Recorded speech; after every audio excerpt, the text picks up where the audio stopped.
good afternoon.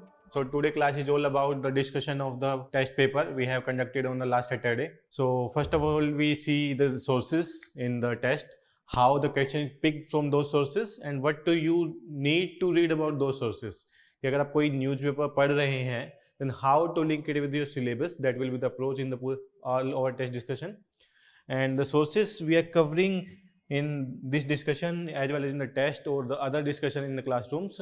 The Hindu we are covering, the Indian Express, the Mint, Down to Earth, Business Line, PIB is a government source, and the Time of India, Science Reporter, Yojana, Hindustan Time, and the NVIS portal. NVIS is the government environment portal that we are covering. So today I will discuss some of the questions, like 13-14 questions out of 20 questions. I skipped some of that because there are no much important or one or two topic required more than half an hour discussion. So I will take them differently on another day. So let's start with the question number 1. So this question is about the Kenya. Why the Kenya in news? Recently, from the July 22, some of the Indian got missing in the Kenya.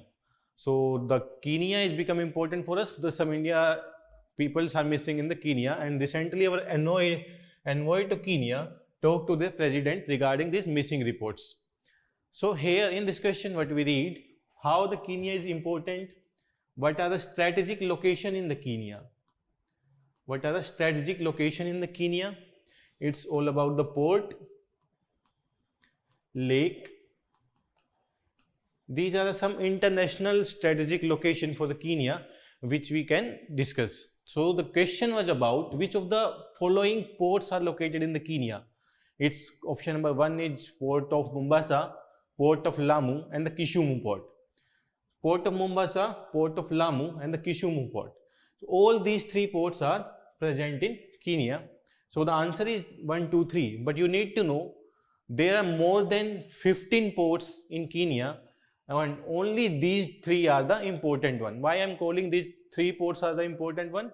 Because these ports are having the international importance. Port of Mombasa and the port of Lamu is having an international importance due to the Chinese aggressions, as well as the Chinese is try to making it as their military base. And the Kisumu port is located on the western side of the Kenya, near the Lake of Victoria. Near the Lake of Victoria. Whereas port of Mombasa and the port of Lamu is located on the eastern part of Kenya, in Indian Ocean. So these are become the important location in the Kenya. So you need to remember, if there is any country in the news regarding related to India, so you need to know the important strategic location of that country. So in the context of Kenya, these three ports are important, like the port of Mombasa, port of Lamu, and the Kisumu ports. Let's see all these ports in the map, so there will be a greater clarity. So this is the Lamu port on the eastern coast of Kenya. This is the Lamu port on the eastern coast of Kenya, and this is the Mombasa port as well as on the eastern coast of the Kenya. So you need to know the location. Sometimes the UPSC is asking the location where the Lamu port was recently in the news. It is located in which country? In Mombasa port was in news, is located in which country? And the Kisumu port is located near the Lake Victoria. Kisumu port is located on the western side, connecting the Lake Victoria. So this is a source for the connecting with the South Sudan as well as the Democratic Republic of Congo, DRC and the Sudan for the transport of the petroleum products. So these three ports are the important, and you get to know also about the Lake Victoria, where the Lake Victoria is located. So these are the 3-4 important location in the Kenya. So this is the Kenya.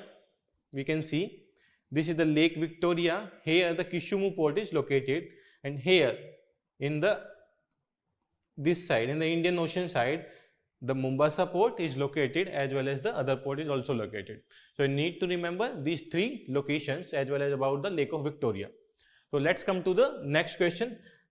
I think it will like you understand how I picked the question from like a news was about the Kenya, but I picked the question regarding the specific location which is important for the UPSC perspective. If any other country is mentioned in the news, then you also need to connect with the syllabus, how you can link those news with the syllabus and what type of question can be asked. Okay, so let's move to the second question. Which of the following organization released the State Climate Action Report 2022? Recently, a UN report say that the world climate commitments are not enough to reach a 1.5 degrees Celsius, to limit the global warming to 1.5 degrees Celsius. The report says that world climate commitments either for the developing country or for a developed country are not enough to limit the temperature increase to 1.5 degrees Celsius. So first of all, in the report, we need to know the reports is released by, and on which parameter report is based, on which parameter this report is based. So here the report is released by, there are the 5 organizations which release this climate action reports. So let's see the question. Which of the following organization released state climate action report? One is the Intergovernmental Panel on Climate Change, United Nations Environmental Program, United Nations High Level Climate Change, and the World Resource Institutes. So out of these 4 organizations, United Nations High Level Climate Change Champions and the World Resource Institutes are the correct answer. So the answer will be 3 and 4. But instead of these 2 organizations, there are many other organizations, like you can write the Climate Action Tracker, Climate Action Tracker, which is one of the important organization, which release this climate action reports. You can write another like the Bezos Earth Fund, Bezos Earth Fund, as well as Climate Work Foundation. So these are the 5 organizations which released the Climate Action Report 2022. What is the report all about? The report is saying that the effort made by the developing country or the developed country are not enough to limit the temperature to 1.5 degrees Celsius. So the efforts made by the country are not enough. Like they are making the efforts in reducing the pollution, moving toward renewable energy, either on the infrastructures or using the sun as a source of energy. These in the different sectors, like the petroleum sectors, what we are doing, like the infrastructure sectors, what we are doing, in the energy sectors, what we are doing. So these efforts made by the country are not enough to limit the temperature to 1.5 degrees Celsius. So the reports is released by 5 organizations. One is the United Nations High Level Climate Change Champions, second is the World Resource Institutes, third is the Climate Action Tracker, fourth is the Bezos Earth Fund, and fifth is the Climate Work Foundation.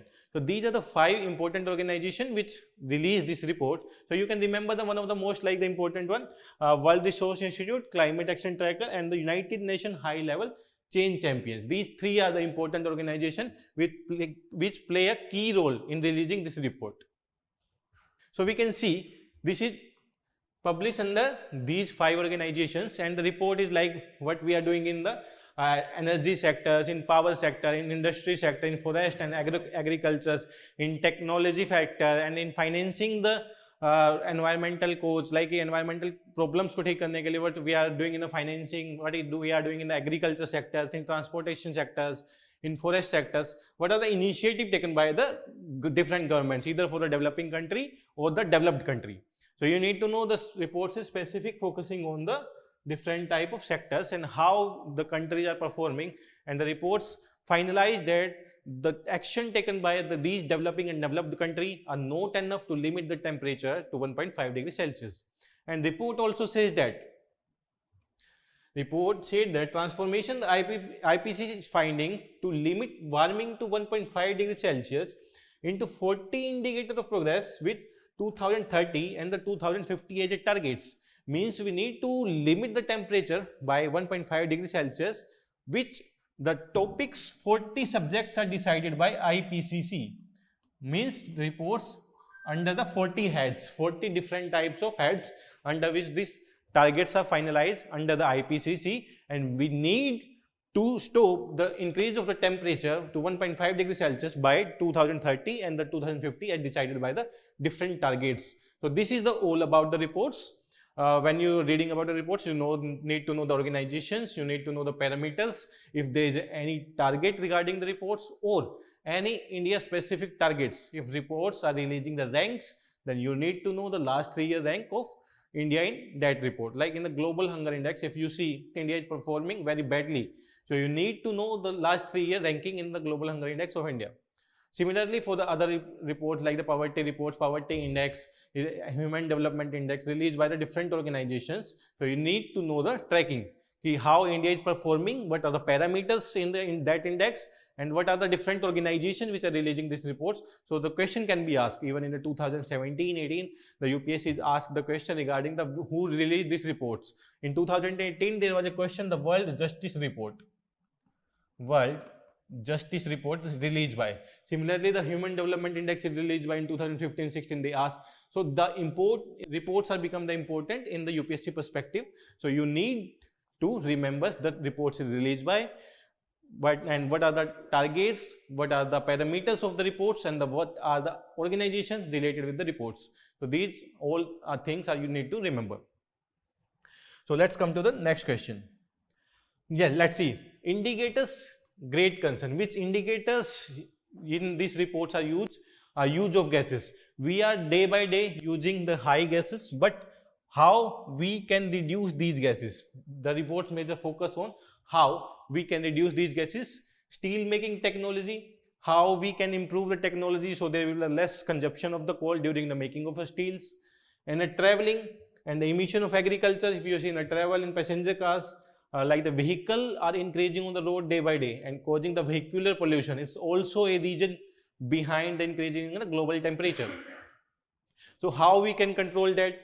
Rate of loss of the mangrove forest. Mangrove forests are playing a very good role or key role in the biodiversity protection, in the pollution control and temperature control. So how the rate of loss of mangrove is impacting these targets, and as well as the emission from the agriculture, the methane emission from the agriculture, how the methane emission from the agriculture is impacting these targets. So this report is evolving around all these targets, and there are the 40 targets like the transportation as well, other targets. If you see the energy sector, coal sector, petroleum sectors, all these targets are under this report. Now let's come to the next question. This is also a report which is the greenhouse gas bulletin. The greenhouse gas bulletin, it's an important report, and recently the UN says that recorded greenhouse gas emission time running out once UN means the mainly greenhouse gases like the methane, CH4, carbon dioxide and the nitrous oxides. These gases production are increasing continuously due to the different sources of these gases, which causing the major issue in the greenhouse gas as well as increasing the temperature as well as increasing the global warming in the earth. So the UN report says that the continuously increase of these gases causing an issue. This report is released by the World Meteorological Organization, and what all about the report? Report is all about the greenhouse gases, and specifically the gases are mentioned, the methane, the carbon dioxide as well as the nitrous oxide. So the reports is mainly about the nitrous oxide, methane as well as the carbon dioxides. So first of all we see the reports is released by WMO, World Meteorological Organization. And what is it all about? All about the greenhouse gases, the increasing in the frequency of the greenhouse gases and the longer lived greenhouse gases in the environment, which causing the major increase in the temperature on the earth's surface. And the major greenhouse gases are in these reports are the carbon dioxides, the methane as well as the nitrous oxides. And there is also a concept of long-lived greenhouse gases. Long-lived greenhouse gases means the gases which are remaining for a longer time in the environment and play a key role in increasing the temperature of the earth or increasing the global warming. So we can see here that it's also provide change in the radiative forcing. So we need to understand what is the meaning of the radiative forcing and the long-lived greenhouse gases. When earth emit the radiation after absorbing the energy from the sun, the earth emit some radiation. These radiations are absorbed by the greenhouse gases. These radiations are absorbed by the greenhouse gases, and these greenhouse gases again release the radiation which cause the global warming. So the report is saying it's also provide change in the radiative forcing, means radiative forcing are increasing, which is a intimately cause of the greenhouse gases and the greenhouse environment on the earth surface, and also increase the temperature due to increase in the radiative forcing of the gas cause a green house gas emissions की वजह से radiative forcing बहुत ज़्यादा बढ़ गया है, जिसकी वजह से there is increase in the temperature. And third statement is about it has been released by the World Meteorological Organization. The report is released by the WMO. So let's see what is the answer of this question. The first statement, it shows that the average surface mole fraction for carbon dioxide, methane and nitrous oxides. Yes, it's showing that the mole fraction is increased for the average. I can think the mole fraction is known by everyone. You read in your like a 10th 11th class in the chemistry. If nobody know, it's like a fraction. If I am having an x quantity, and then from the overall quantity, what is the fraction of that specific quantity? एक specific quantity में से, so एक specific quantity like some methane is a specific quantity, and from the overall gases, what is the fraction of the methane? That is known as the mole fraction in a simple language. So the first statement is correct. Second statement, it also provides change in the radiative forcing. We understand the radiative forcing by long-lived greenhouse gases and the contribution of individual gases to this increase. There is an increase in the long-lived greenhouse gases as well as the radiating forcing of these gases. This statement is also correct. Third statement, it has been released by the WMO, World Meteorological Organization. The report is released by the World Meteorological Organization. So all the statements are correct, first, second as well as third. So the answer will be D for this question. So in this report, what was the key highlights? Key highlights are about the increase in the greenhouse gases, like from the 2020, 2021. In the last 40 years, there is a huge increase in the greenhouse gases, increase in the radiative forces of the greenhouse gases. These are the major highlights of the reports, and the reports is released by the WMO, World Meteorological Organization. The report is released by the WMO. So you need to know all these things about this report. So we can see the mole fraction of the carbon dioxides, methane and the nitrous oxides. So it's provided a change in the radiative forcing and the long-lived greenhouse gases. Next question is about the dirty bomb. Why the dirty bomb is used? The Russia-Ukraine war is going from the last 6-7 months, and so that the dirty bomb is used. Dirty bomb is a type of bomb which use low-grade radioactive materials in their formations, and their impact as comparison to the atomic bomb, as compared to nuclear bomb, is very less, because they are containing the low-grade radioactive materials which are formed from the scrap, like from the hospitals as well as some nuclear sites. So these bombs are made from the low-grade radioactive material. The example is like a cesium-137, and the lowest grade uranium may be used. In this one, with the other explosive, we are using the low-grade materials, and the impact is very less as comparison to the atomic bomb and the nuclear bomb. So these dirty bombs are used recently in the Russia and the Ukraine war, so that the dirty bomb is used. So what you need to know, what exactly is dirty bomb? What dirty bomb contain? Dirty bomb contain a low-grade radioactive material plus other explosive materials which are using for the small effects के लिए जिसको use किया जाता है. The second statement, the first statement is saying a dirty bomb is a dispersion device containing radioactive materials, uranium, but more likely low-grade materials like the cesium-137. So this statement is correct. Second statement, impact of dirty bomb are immense in the social, psychological and the economic disruption caused by the radioactive contamination. Obviously, if any radioactive bomb is used in an environment, it will cause the psychological, economic as well as the radioactive contamination की वजह से जो problems create होंगी, that is caused by any radioactive material released in the environment. If you are comes in a direct contact with a dirty bomb, it will impact you very harshly. If you are in a direct contact with the radiation of dirty bomb, it will impact you very harshly. But if you are staying away, you are in your house, and then there is a lesser impact of this bomb as compared to the atomic bomb and the nuclear bomb. So here the main understanding, you need to know what is a dirty bomb and how is made from the how is different from the atomic bomb and the nuclear bomb. The nuclear bomb, there is a high grade radioactive materials which affect the generation to generation of that country. Similarly, with the atomic bomb, you are listening about the Hiroshima and the Nagasaki atomic bomb. The US throw atomic bomb on the Hiroshima and the Nagasaki. Even now, their generation is affected from the atomic bomb consequences. Like their new generation is also like the mentally weak, physically weak. Their newborn child are also till now they are impacted from the atomic bomb consequences. Similarly, in the context of the nuclear bomb, the same thing is happened, but in the case of dirty bomb, it's not that impactful. The impact maybe for the 6 months or maybe for the 1 year, depend on the which quality of radioactive material we are using in this bomb. Why this bomb is in this bomb is carry out, इसको carry करना बहुत आसान है. You can carry on their vehicles and you can use it easily in a war-torn area. So these bombs are in the news and recently used in the Ukraine and the Russian war. Difference between the atomic bomb and the nuclear bomb.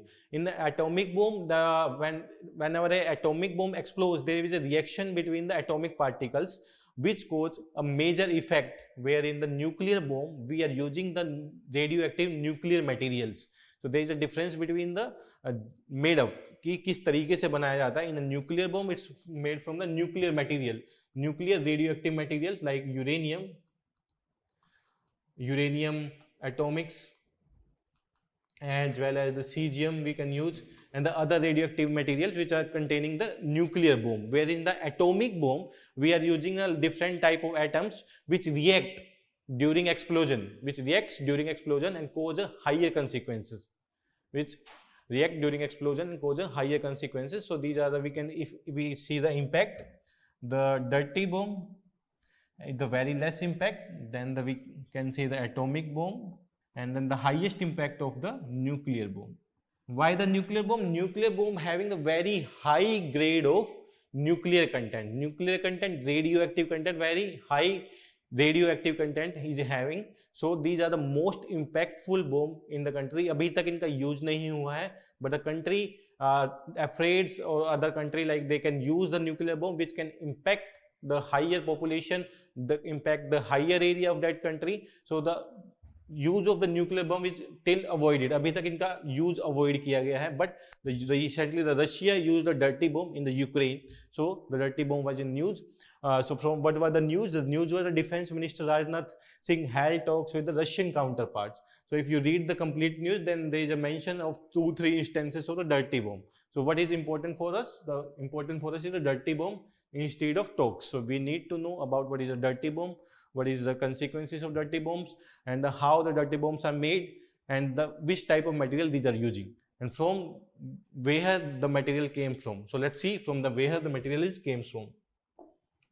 If you see the making of the dirty bomb, the source are mainly the hospital equipments जो scrap में हो जाते हैं. If you see, go to the hospital for the CT scan machines having some radioactive materials. After declaring it scrap, these materials are radioactive materials, उनसे extract किए जाते हैं. After the extraction of the material from these machines or these scrap machines, these are used for making the radioactive material. Extract करके उसमें से we used to make a dirty bomb, and this dirty bomb we can carry easily in our vehicle and we can use it.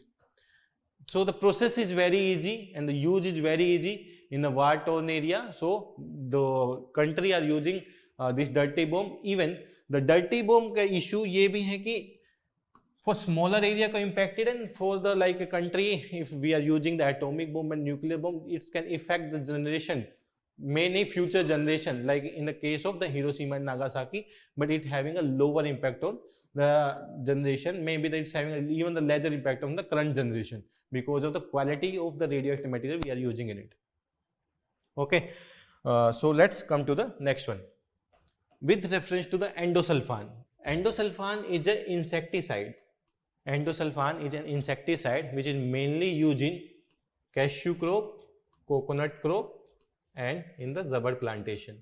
Endosulfan is mainly used in cashew, coconut, and the rubber plantation, and as it is used as an insecticide in this plantation and to prevent and for the higher cultivation of the cashew, coconut, and the rubber plantation.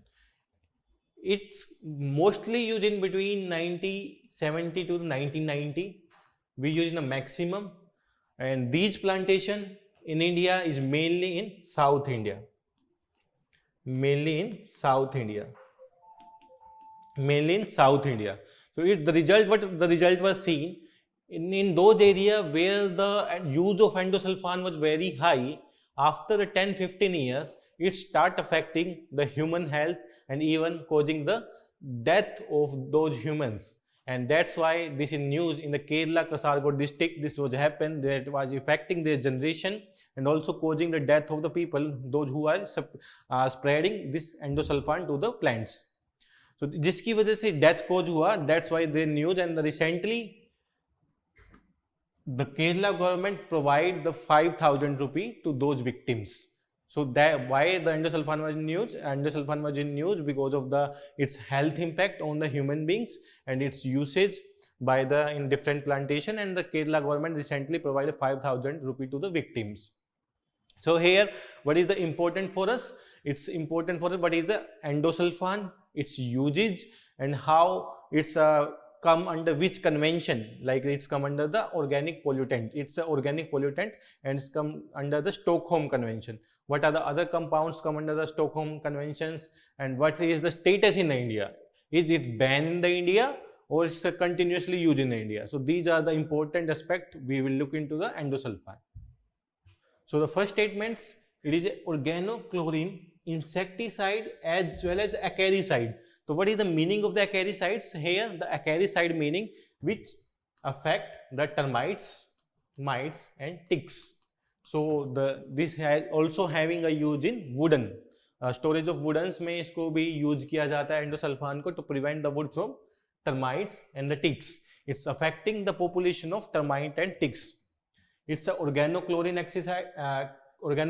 insecticides.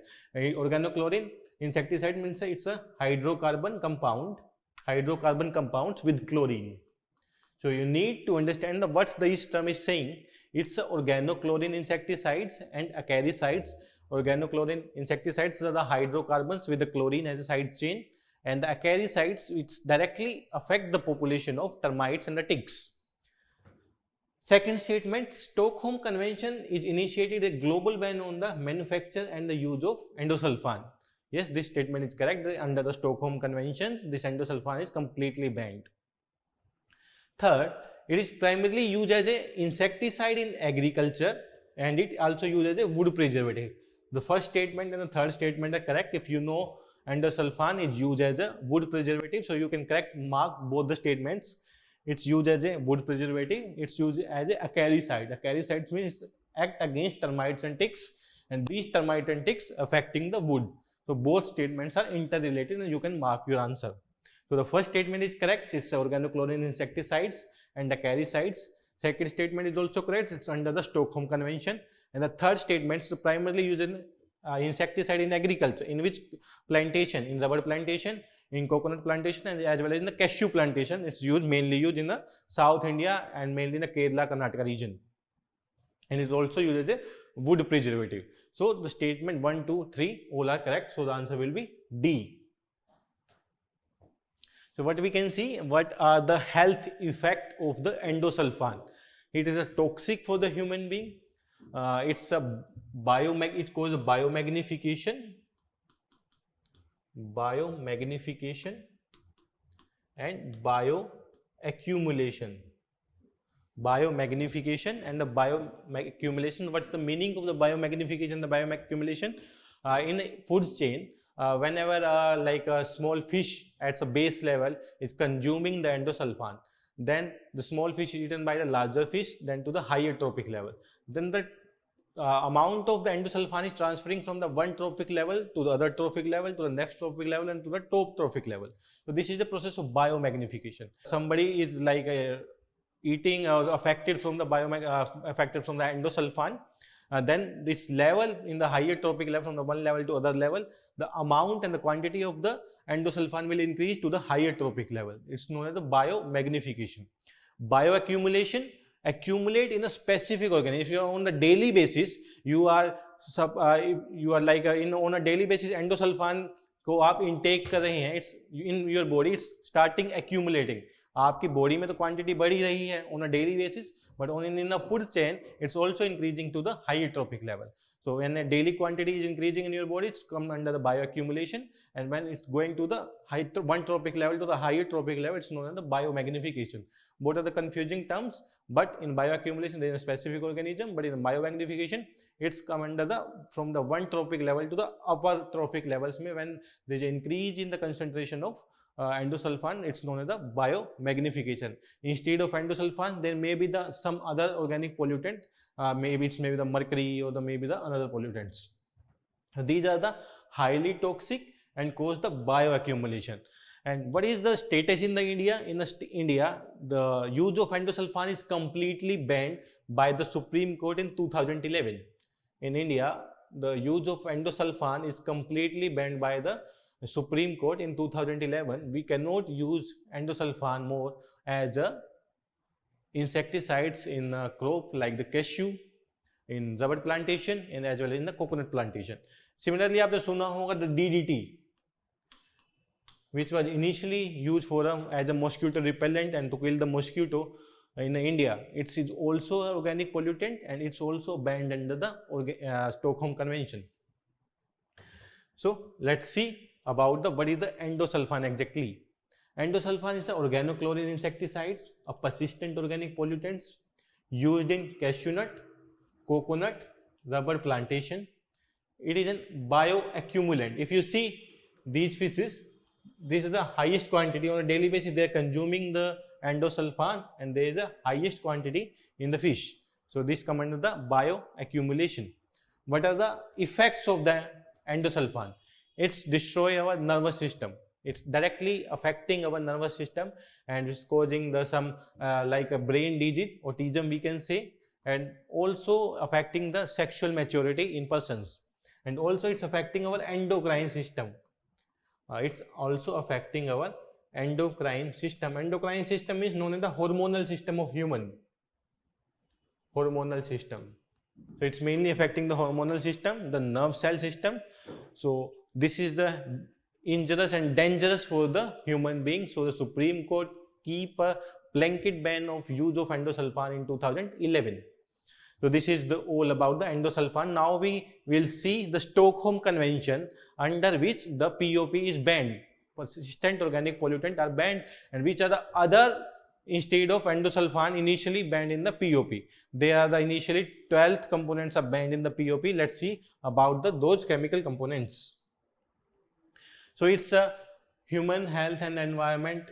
What is the main idea of the Stockholm Convention? To prevent the human health and the environment from the persistent organic pollutant. What do you mean by a persistent organic pollutant? A persistent organic pollutants which remain for a higher time in the environment and causing the bioaccumulation and the biomagnification and dangerous to the health of human being is known as the persistent organic pollutant. So what are the dimensions of POP? Live for a longer time in the environment,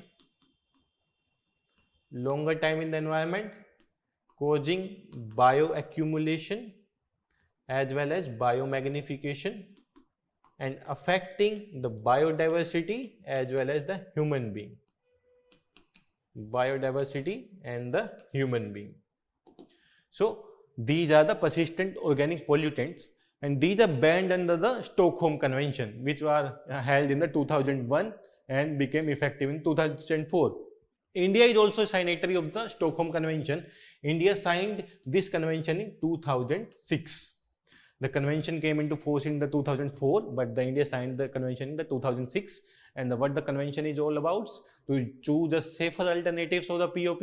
What are the safer alternatives for the POP? And clean up the old stocks of the persistent organic pollutants, and to prevent from the human health and the environments. Environment को protect करने के लिए and the human health को protect करने के लिए.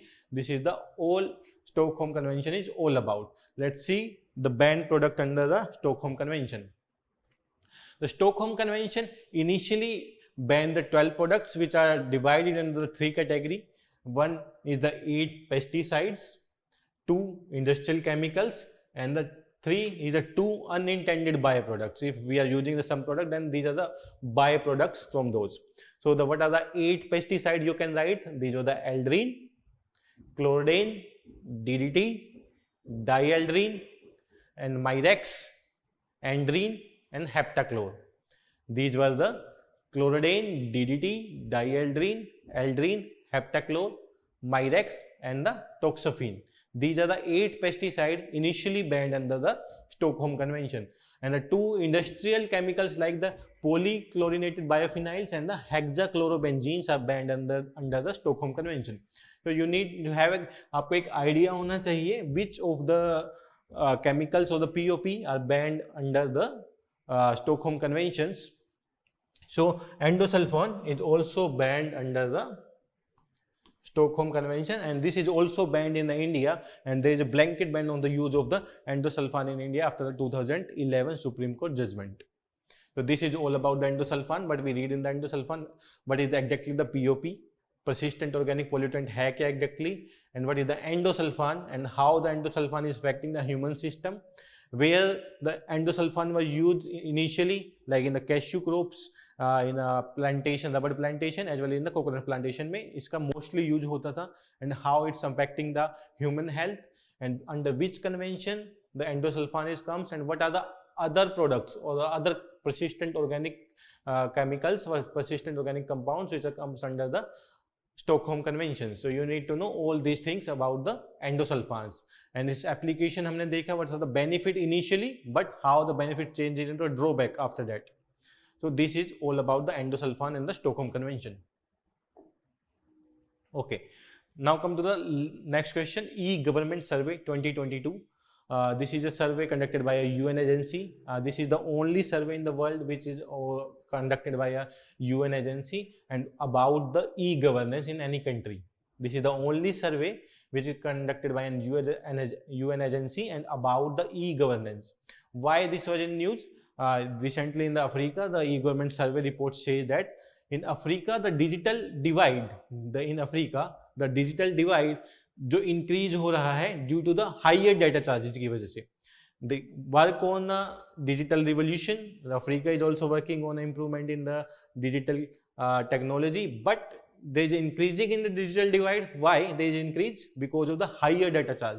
Do you know that India is having the cheapest data charge in the country, in the world? अगर world में देखोगे तो there is cheapest data charge in the India. We are using internet on a so much capacity and because of the lower data charges. अगर आप देखोगे in like 2013-14, the rate of data charges were very high in India. It's like about the 255 rupee for the 1 GB 2G internet. 255 rupee for the 1 GB 2G internet. But after the Geo revolution 2016-17, 4G revolution, they mainly approach the village, tier 3 city. So that you people know that after the 2016-17, the YouTube boom up in India. Why? Because of the data charges, and the education on YouTube is become like a revolution in India after the Reliance Jio launch of the Jio data. So Jio has also played a good role to revolutionize this industry, to revolutionize the education. If you can see the most of you people using the YouTube, and on YouTube how it become possible in less times because of the data charges and the service provided by these companies, either it's Jio, it is Airtel, or it is the BSNL. So these are about the e-government survey. So इसी basis पे the reports was prepared, and the report is saying in Africa the government is doing the good thing, but the digital divide is due to the higher data charges. So what is you need to know about this report with reference to the e-government survey? E-government survey is released by UNDESA. United Nations Department of Economic and the Social Affairs. United Nations Department of Social Affairs. It is the only UN report which is released on the basis of the e-governance, and this is the only report which measures all the members of the UN, means all 193 members of the UN. The survey is the only global report that assesses the e-government development status on all United Nations members. So most of you mark it wrong because of the only. Most of you mark the second statement because of the only, you mark it wrong, but this is a correct statement. This is the only global report that assesses the e-government development in all UN country, and the first is released by the UNDESA. So both the statements are correct, both 1 and 2. And what is about the digital revolution, like use of the digital technology in India? If you see the e-governance survey, and if you see about the Niti Aayog reports on the e-governance and how the new education policy NEP 2020 is using the technology, if you see the My Government app, all the possible services for the citizen is available on this app, and this is a completely digital, no human interface.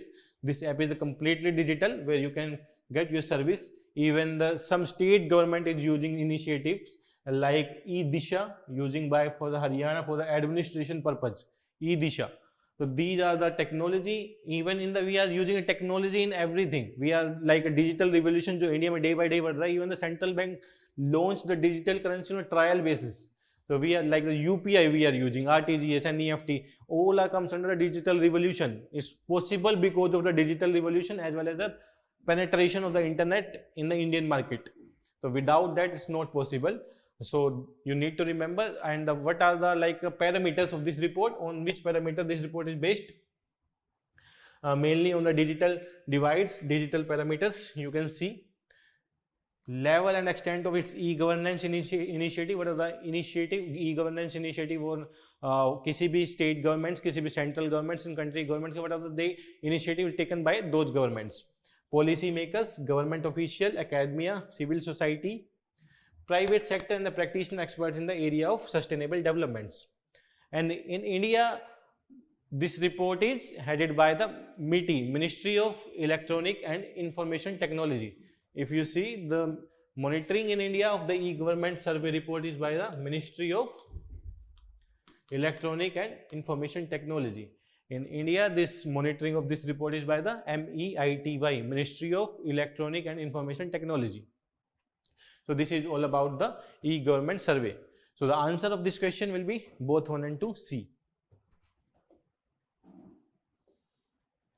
Next question is about the sandalwood spike disease. Sandalwood spike disease. There are the two type of sandalwoods. One is known as the Indian sandalwoods. Indian sandalwoods. And second is the red sandals. Red sandals. Pushpa movie आप लोगों ने देखा होगा जहां पे red sandals का black marketing होता है. It's a very good like chandan having a very high medicinal value and its quality is very high and its use in the pharmaceutical industry in like skin products making में इसका बहुत ज़्यादा use है and some medicinal property is very high. So the chandan it's affected from the sandalwood spike disease. Sandalwood spike disease is a disease which affecting the sandalwood tree, and there is no treatment for the sandalwood spike disease. It's affecting from the one plant to the other plant. It's spreading from the one plant to the other plants. If any plant is having a sandalwood spike disease, we need to cut out the dead part of the plant because it's not treatable. There is no treatment for the sandalwood spike disease. Okay, this is a tree, and if this part is having a sandalwood spike, we need to cut out this part because it's affecting after all the tree. So we need to cut out this part. So there is no solution and there is no treatment for the sandalwood spike disease. How it's affecting? It is affected by the phytoplasma. Phytoplasma is a bacteria which affecting the phloem part of the plant. Phloem and xylem are the tissue, plant tissue. Xylem and phloem. Xylem and the phloem are the plant tissue, and it's affecting the phloem part of the plant and causing injury to the plant, and इसकी वजह से there is a decrease in the production of the sandalwood. Because of the sandalwood spike disease, there is a decrease in the production of the sandalwood. And first of all, this disease was observed in the Karnataka district. In approximately 1800s में may be this is like सबसे पहले इसको identify किया गया था Karnataka district में. So this is a disease about the sandalwoods. Sandalwoods affecting the mainly the phloem part of the tree, and there is no treatment for the sandalwood spike disease. If any plant is infected from the sandalwood spike disease, we need to cut that part of the plant so the other plant can survive, and it is transmittable from the one plant to the other plant. So these are the 4 things you need to know about the sandalwood spike disease. Now we will see what is the status of the sandalwood spike sandalwoods in IUCN. What is the status of sandalwood in IUCN, and what is the status of red sanders in IUCN? Both are different variety, and their status is also different in the IUCN, International Unit of Conservation of Natures. What is the it's vulnerable, is critically endangered, or anything else? Let's see. So the first statement is it is an infectious disease which is caused by the phytoplasma. Yes, it's an infectious disease which is caused by the phytoplasma. It's a bacteria which is affecting the phloem part of the plant. Second, there is no cure as of now the infection, but to cut down and remove the infected tree to prevent the spread of disease. Yes, this is also correct. There is no treatment for the right now. We need to cut out that part of the plant. So both the statements are correct. So the answer will be both 1 and 2. If you see that sandalwood forest was in news because of a disease, and you need not to identify the sandalwood disease, but there is other variety of the sandalwood as well. So you need to know both the variety. If the sandalwood, Indian sandalwood in news, they can ask the question on the red sander as well. Even in the 2019, they asked this question on the red sanders. So this has become the important.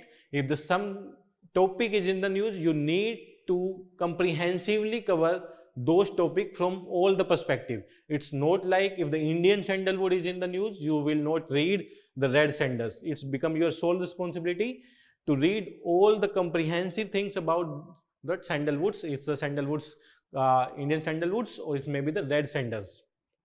Similarly, for all the topics, if something in the news, you need to comprehensively cover the complete topic. If any national park, any wildlife sanctuary of a specific area in the news, like a tiger relocation में देखेंगे तो MP के tiger reserve was in news. So you need to know other tiger reserve in the MP UP regions. Recently the 53rd tiger reserve was announced in the UP. So you need to know the all other tiger reserve in the UP. It's not about only the 53rd tiger reserve that is announced in the Bundelkhand region, but you also know about the other 3 tiger reserve present in the UP, and it's a buffer zone for the Kanhaji tiger reserve in the Uttarakhand. You also know that Kanhaji tiger reserves ke liye, these are the buffer zone, and the other tiger reserve in the MP, because these are the boundary states, so you need to know that as well. So this kind of strategy the UPSC is following. If something in the news, they will ask the other thing that related with the news in context. So you need to know the comprehensively coverage of your newspaper from your static part, and you need to learn this linkage कि कैसे आप उसको link करोगे. When you understand the linkage, you can comprehensively cover the each topic from the newspaper itself. Okay, it's a infectious disease caused the phytoplasma, a bacterial parasites. Santalum album, commonly known as the Indian sandalwood. It is known as the Indian sandalwoods, and it's a dry deciduous forest species. Its scientific name is the Santalum album, and it's known as the Indian sandalwoods, and it is a dry deciduous forest species. And what is the IUCN status? Its IUCN status is vulnerable. IUCN status of Indian sandalwood is vulnerable. So you need to remember the IUCN status of Indian sandalwood is vulnerable. Sometime they can ask this dry deciduous forest species. Even they are giving us complete information about any forest and the specific location about the biodiversity or environmental factor, they can give it's a dry deciduous forest present in the Karnataka regions, and it's having the higher medicinal use, and it's affected from a disease which are not curable. The above discussion is about which of the following species, which of the following plants they can ask. So you need to know it's a dry deciduous forest species and having a vulnerable IUCN status. So this is all about the Indian sandalwood. Indian sandalwoods also they are endemic China, India, Indonesia, Australia and Philippines. These are the 5 countries where we can found the santalum album, whereas the red sandals is the endemic in the India. So this is also a difference. Red sandals is endemic in India, whereas we can find the Indian sandalwoods in these 5 countries: China, Indonesia, Australia and the Philippines. So let's come to the red sandals. Red sandals is an endemic tree species restricted to the eastern Ghats. Restricted to the eastern Ghats means in the Andhra Telangana region. This is specific to the Andhra Pradesh forest. Red sandal usually grow in the rocky lands and the red soils. You can see, if you see the color of the red sandals, it is red in color. They are growing in the red soils. What are the major threats to these red sandals? We see in the Pushpa movie as well. Illicit failing of smuggling. Smuggling की वजह से and the cattle grazing as well as the other anthropogenic threats. Cattle grazing की वजह से, smuggling की वजह से as well as the other anthropogenic threats की वजह से they are इनको threats हैं, and इनका mostly used in the medical industry, in the cosmetic industry. Mainly used in the cosmetic industry. Even these are used for making the musical instruments. Musical instruments में sandalwood का बहुत ज़्यादा use होता है, as well in the cosmetic industry में as a medicinal products. What are the protection status of the red sandals? We see the Indian sandal having a vulnerable criteria, whereas the red sandals in IUCN red list is an endangered category. In the IUCN red list, the red sandal is having the endangered category. You need to know also under the Wildlife Protection Act 1972, in which schedule of the Wildlife Protection Act 1972 this red sandals came. This is under the schedule 2. So you need to know also under which schedule flora came, under which schedule fauna came, under which schedule one means in the Wildlife Protection Act. So you need to know these information about the red sandals, type of sandalwoods, about sandalwood spike digits, it's curable or not, it's can transmit it can spread from plant to plant or not, it's which forest type, dry deciduous forest, and what is the IUCN status. Indian sandalwood is vulnerable, whereas red sandal is the endangered in the Indian Wildlife Protection, and they are protected under the schedule 2. So you need to know all these information about the red sandals. What you people can do, you can make a notebook. If there is any species in the news, any tree in the news, they can ask directly question from. It's not like you are learning the 300, 400 species and then you are going to the examination and then you confuse what was the status, what is the endangered status for which one, and for which one it's a vulnerable status. It would be better if you are making a notebook and writing those species in the news. If it is a plant species or this is the animal species, जो भी species news में you can write on the notebooks. And if you see in each test I am covering like a 2-3 species, 1-2 reports, so it become a repository for you before the prelims, so you can revise from that notebook only, because the question is from the recent perspective only. From the recent perspective, what was in the news, either it is the animal, it is the plant, it is the report which was recently mentioned in the news, they are asking. So it's become like you need to make a notebook on which you are writing these are the species name in the news, these are the reports in the news, and if any other reports released by the same organization, you also need to write. It's not like IEA Global Energy Outlook to release करता ही है, उसके साथ साथ they are releasing 4 other reports. So you need to know those complete 5 reports released by the IEA instead of the Global Energy Outlook as well. So this is all about the red sandals.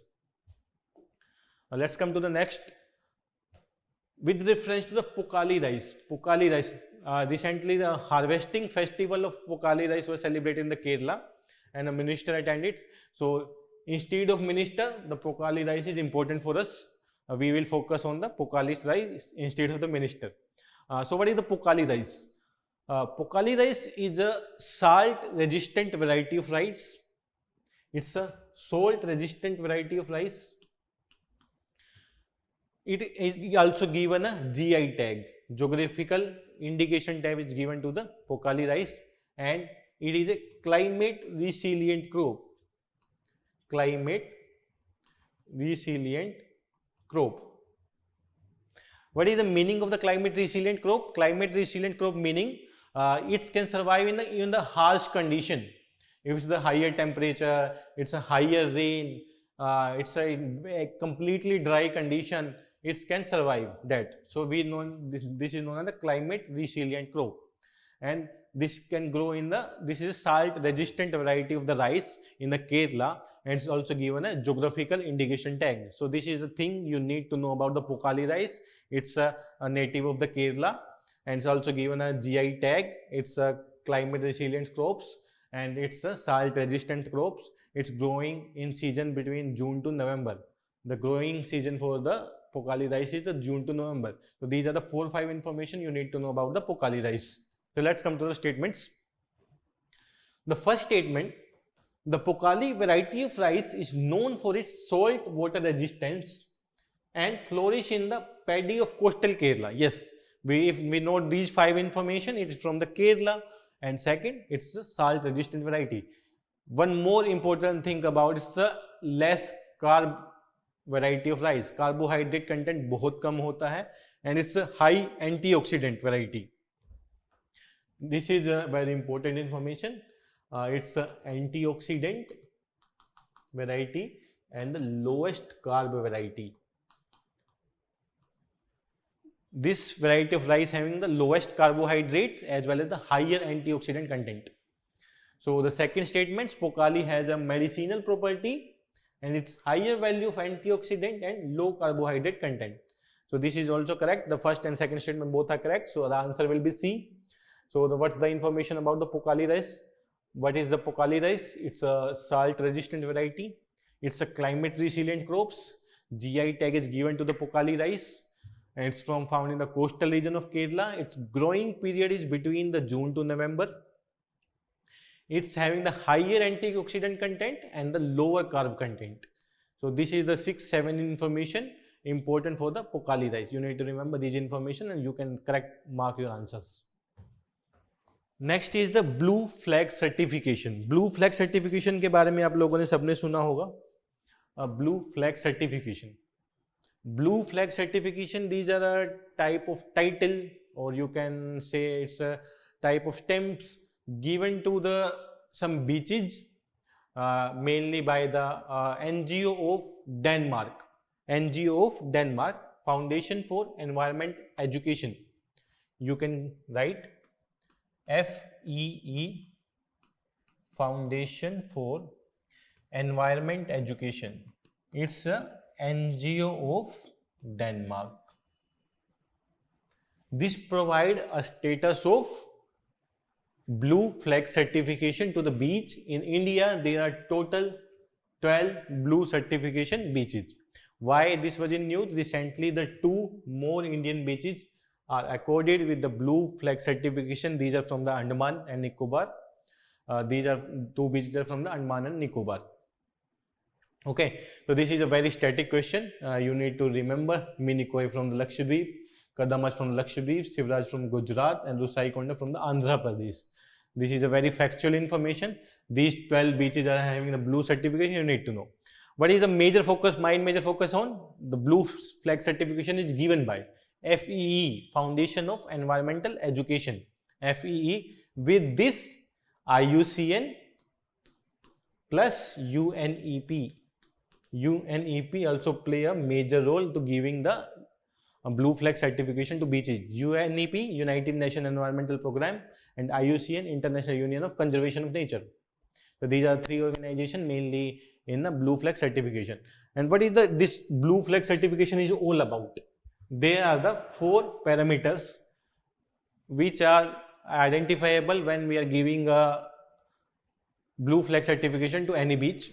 One is the environmental education, bathing water quality, environmental management, and the conservation and safety. Conservation and safety, bathing water quality, environmental education, and the environmental management. These are the 4 criteria on which the blue certification is based. Environmental education कितना है, bathing water quality कितना है, environmental management है, and conservation and safety. On these parameters, the blue flag certification are given to these beaches.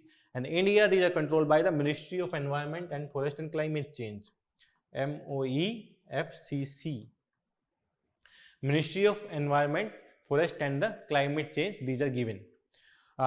Ministry of Forest and Climate Change give a suggestion to the FEE.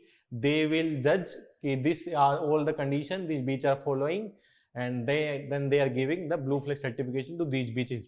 This is mainly for the environmental protection as well as for the environmental education as well as to promote the tourism.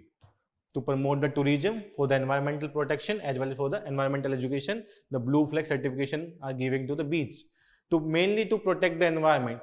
Like if you see in the Pacific zone, there is a huge plastic waste is generated and dumped to the sea water. To prevent those dumping and for the cleanliness and to protect the biodiversity, these blue flag certification are given to the beaches. Okay. So these are a series of stringent environmental education, safety related and access related criteria to be maintained based on the environmental education and environmental protection. So these are the beaches in the India which are provide the blue flag certification. One is the Shivpur in Gujarat, Ghogla in Diu, Kasargod in Karnataka, Kovalam in Tamil Nadu, and the Eden in Puducherry. You can remember these 12 total. There are 12 beaches in India which are given as a blue flag certification. So let's come to the next one. With reference to the Central Pollution Control Board, consider the following statement. Why the Central Pollution Control Board in news? Recent pollution in northern India. Pollution in northern India, it's either Delhi, it's Haryana, Noida, Greater Noida, or the some part of the Rajasthan, or maybe the Motihari district of the Bihar. They comes under the severe category in the pollution. Means more than 300 ppm. Some of them reach even the above 400 ppm. Particulate matters. This 400 ppm is about the particulate matters about PM 2.5 and the PM 10. The quantity of PM 2.5 and the PM 2.5 and PM 10. So this is the agency which are controlling the pollution in India. So the question is framed on this agency instead of pollution. Question can also be framed on the which are the component of the pollution, 5 components: carbon dioxide, methane, it's PM 2.5, it's PM 10, it's sulfur dioxides. So this type of question can be framed. Even the question was asked in the UPSC examination, and this type of question is also asked in the UPSC. In 2018 they asked the question on the Central Pollution Control Board body. So we can see under which act the CPCB is framed, Central Pollution Control Board, under which act, and it derives powers from which act, derive power from which act, and under which act the Central Pollution Control Board is body is framed. So let's see the statement. So from the statement we can solve this answer. Central Pollution Control Board is a statutory body constituted under the Air and Control Pollution Act. Most of you will mark this right. Most of you will mark this statement as right because we are talking about the Central Pollution Control Board, and even in the statement is written as the Air Prevention and the Control Act 1981. But this is not the correct statement. It is a statutory body formed under the Water Pollution Act. Water Pollution Act. But it derived power from the Air Pollution Act. Derived power from the Air Pollution Act. A Central Pollution Control Board is a statutory body formed under the Water Pollution Act but derived power from the Air Pollution Act. So the statement 1 is not correct. Second statement. To ambient air quality, CPCB launched a nationwide program, National Air Quality Monitoring Program. Yes, this statement is correct. In all over the India, nationwide, they launch a program known as the NAMP, National Monitoring Air Quality Monitoring Program. This is launched by the CPCB. So what is the main important this about? The Central Pollution is a statutory body. What are the statutory body? Statutory body are those body which are formed under the Act of the Parliament. Okay. So this is formed under the Water Pollution Act. Second, this derives its power from the Air Pollution Act instead of the it's formed under the Water Pollution Act but derived its power from the Air Pollution Acts, and this launched a National Air Quality Monitoring Program. You also get to know what is GRAP. GRAP in context of NCR solution. In the next class, please let me know what is the GRAP, Graded Response Action Plan. It is also about the air pollution, what the agency are operating it, and what is all about the plan. You need to know. Graded Response Action Plan. This is also related to air pollution. So please read about it, GRAP as well. Okay. Now, this CPCB is an organization of Government of India formed under the Water Quality Monitoring Services, responsibility under the Air Prevention Control Act. So you can see established in 1974 under the Water Prevention and Control Pollution Act. Okay, and derive its power from Air Prevention and Control Pollution Act. Formed under the Water Pollution Act, but derive its power from the Air Pollution Act. It also launched a NAMP, National Air Quality Monitoring Program. It's a program of the Central Pollution Control Board. Last question for today's discussion. Panamarum hironri. Panamarum hironri means it's a species of heron. It's a bird species. A specific sanctuary is formed for the Panamarum heron in the Kerala district. Sanctuary is formed in the Kerala district, so it was in news. This is the first sanctuary in India which is formed for the Panamarum hironri. Was recently mentioned in the news. It is located in which of the following states? It's in the Kerala and it's specific for the heron. Heron is a bird species. So this is the sanctuary formed in the Kerala. So this was in the news. It's the Kerala largest breeding grounds of specific heron species in the Malabar regions, and it comes under the Kerala State Biodiversity Board. So you must just simple information you need to remember. It's a sanctuary. It's the largest breeding ground in the different species of herons in the Malabar region of the Kerala. So this is the last question about the heronry. If there is any doubt regarding any question, you can ask me here, or you even can text me on the Telegram. I hope you people get to know how we are linking the news with your syllabus, and from syllabus what to read specific about the news. Everything is not mentioned in the news. You need to identify what to read about these news. Then you link to your syllabus, and उसमें से आपको क्या पढ़ना है, and how the information can be extracted, and it can be framed in the form of MCQ and in the form of mains question. You need to develop this idea when you are reading any newspaper or any news. There should be an idea in your mind. This is related to the GS3 parts, environment and ecology. This is come under the Air Pollution Acts. So if this is about the air pollution, then I should read about the CPCB. CPCB is the Central Pollution Control Board. If अगर मैं CPCB के बारे में पढ़ रहा हूँ, तो what are the other program running in the India for the air pollution? It's GRAP, Graded Response Action Plan. और what are the World Bank initiative in the GRAP? World Bank का क्या role है Graded Response Action Plan में? And what are the report released by agencies related to the air pollution? Then only it's comprehensively covered. It's not enough to only read the news. Delhi is suffering from the higher air quality, lower air quality, 400 ppm. Even North India is suffering from the lower air quality. It's just not enough. For the UPSC perspective, what is enough? What is the body behind it? Under which act it is formed? किस body, कौन सी body है CPCB? Which act it is formed? From which act it is derived its power? And the other reports released by the CPCB. If there is any other specific plan for the NCR region, because the NCR region is always suffered from the pollution. So what are the other plans for the NCR region? It's a GRAP. It's all any other plans of it, any reports released by any international organization related to the pollution. So you need to know the comprehensively. Then only you can attempt your answers. अगर इस तरीके से आप preparation करेंगे, then you will be feel confident before your prelims, and you can easily qualify your paper. So whenever you reading the newspaper, try to link it with your syllabus, and from the syllabus perspective, how the question can be asked, कैसे पूछा गया था और कैसे पूछा जा सकता है, ये आपको idea होना चाहिए when you are reading anything. Okay.